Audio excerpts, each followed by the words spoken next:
Dr Ayariga ene wonua kase etwetwe nkomo abra mampani at the State of the Nation address no eba na wieye no wobekire mu se edom kuma mrahya badwam honom a wode adane agudie no wonhwe enya ifrise honom anibresem ena yeka ewo ho. Sometimes we need to be very careful how we portray ourselves, because unim say at the end of the year, it's disgraceful for me, because we are matured young men and women out there, and there are international communities watching us and looking. We have to grow our democracy out of pettiness and out of some form of disgraceful act and trying to ridicule each other. We've gone past that. We have to show maturity. We have to learn to be matured in our presentation, whether for or against. I mean, this is not a place for you to debate when the president is sitting down. Once the president comes and delivers his message and the majority leader raises the motion, you second the motion and we move out.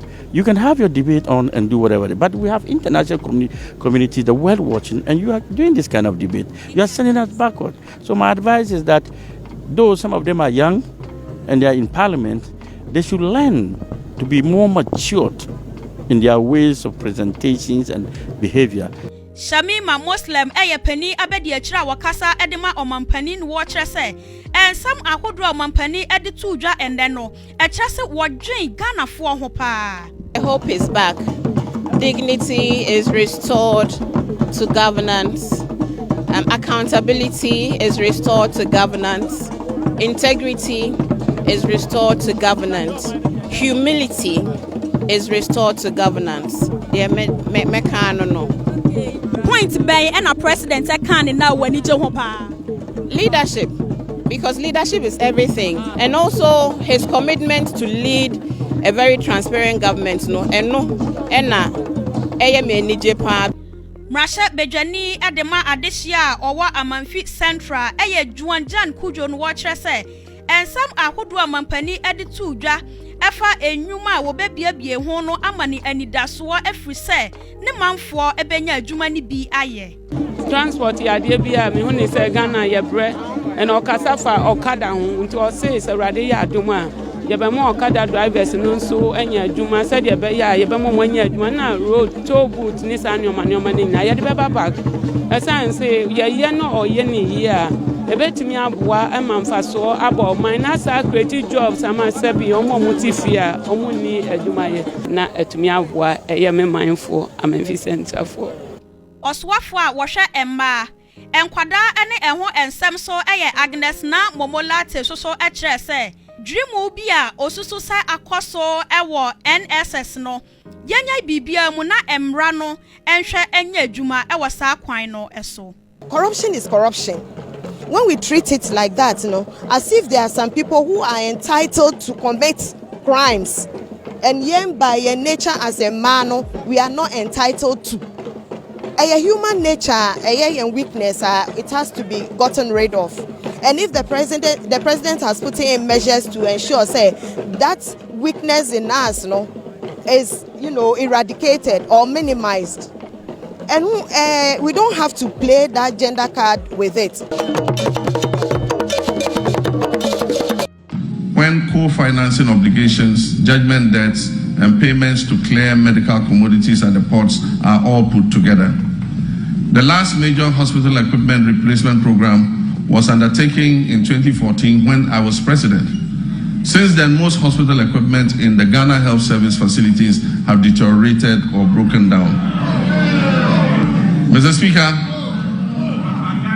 the Agenda 111 program, which was started as a knee-jerk reaction during the COVID-19 pandemic, when the Ghanaian public had begun to appreciate the significant investments that the previous NDC administration had made in healthcare facilities, and began to lament the many hospital projects that had stalled under the previous administration, a promise was made to build 111 hospitals.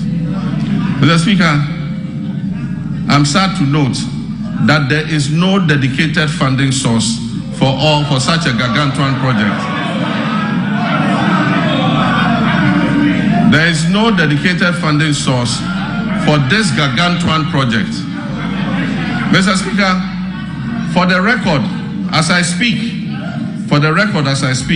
not a single Agenda 111 hospital is operational.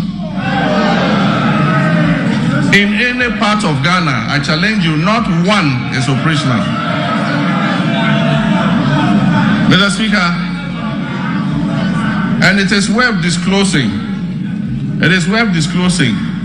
that $400 million has already been disbursed under the Agenda 111 project.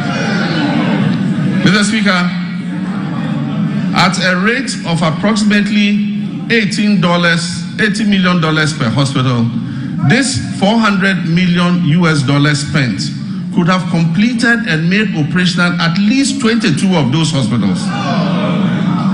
I believe that the money should have been focused on completing a number of hospitals and making them operational instead of spreading it over the current 111 hospitals.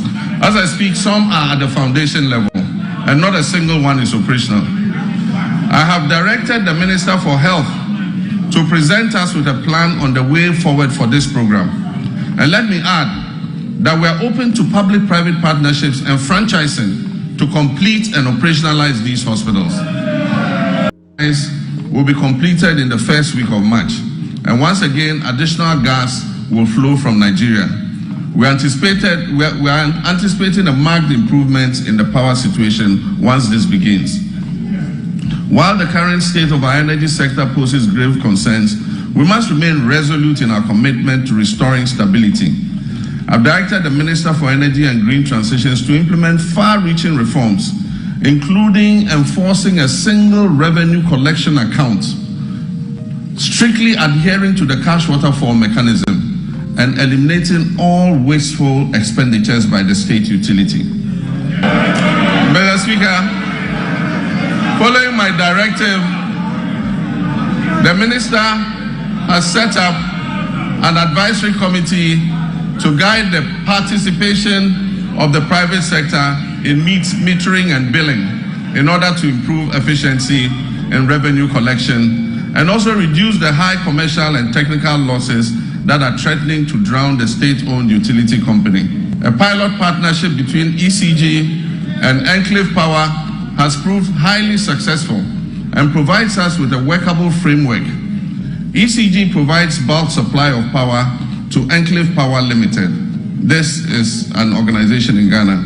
Enclave Power provides meters and bills to all companies operating in the free zones enclave, with 99% revenue collection and nearly 100% uptime in power supply. This is being done here in Ghana.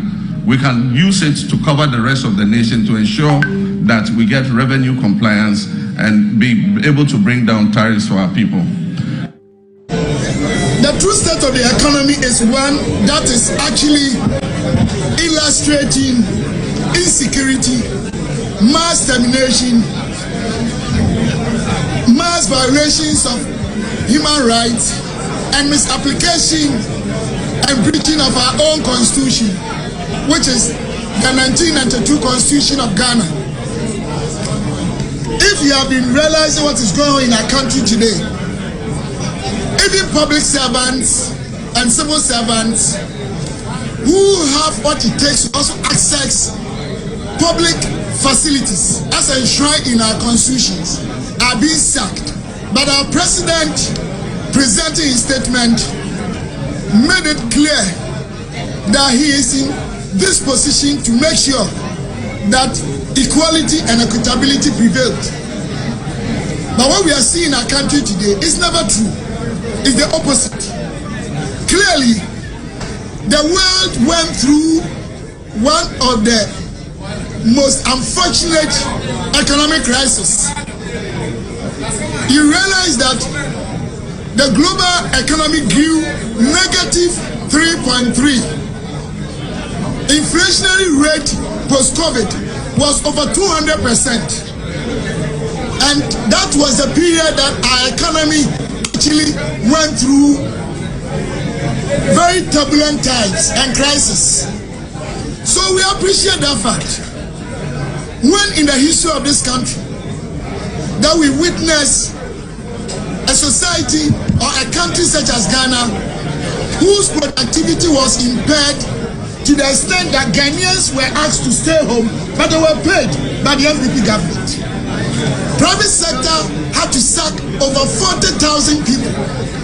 Payee corporate taxes went so low that we had revenue shortfall of over 12 billion Ghana cedis. So definitely the world crisis affected us because we are an import-driven economy.